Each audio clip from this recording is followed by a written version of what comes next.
एक घने जंगल में एक बड़ा सफेद मोटा और गोलू मोलू हाथी रहता था जिसका नाम मोटू था। वह बहुत प्यारा, हंसमुख और दयालु था, लेकिन जंगल के कुछ जानवर उसका मजाक उड़ाते थे क्योंकि वह बहुत भारी और सुस्त था। एक दिन जंगल के कुछ शरारती बंदर तोता और हिरण मोटू का मजाक उड़ाने लगे। अरे मोटू, तुम इतने भारी हो कि जब चलते हो तो जमीन हिलने लगती है। बंदर हंसते हुए बोले, तुम कभी तेज दौड़ नहीं सकते, कभी ऊंचा कूद नहीं सकते।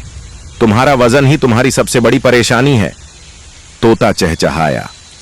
मोटू को बहुत दुख हुआ, लेकिन उसने कुछ नहीं कहा। वह धीरे धीरे नदी किनारे चला गया और अकेले बैठकर सोचने लगा। अचानक जंगल में अफरा तफरी मच गई। जंगल की नदी में एक बड़ा लकड़ी का पुल था जो धीरे धीरे टूट रहा था और उस पर कई छोटे जानवर फंस गए थे। हिरण, बंदर और खरगोश डर के मारे कांपने लगे क्योंकि वे पुल पार नहीं कर पा रहे थे। अगर पुल टूट जाता तो वे नदी में गिर जाते।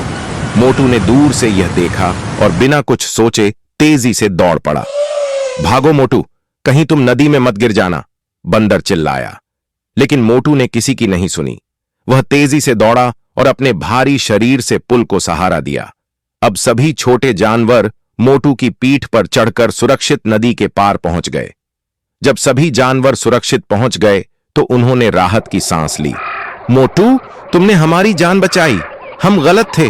तुम्हारा आकार और ताकत ही तुम्हारी सबसे बड़ी खासियत है। तोते ने शर्मिंदा होकर कहा, तुम असली हीरो हो मोटू। हिरण खुशी से चिल्लाया।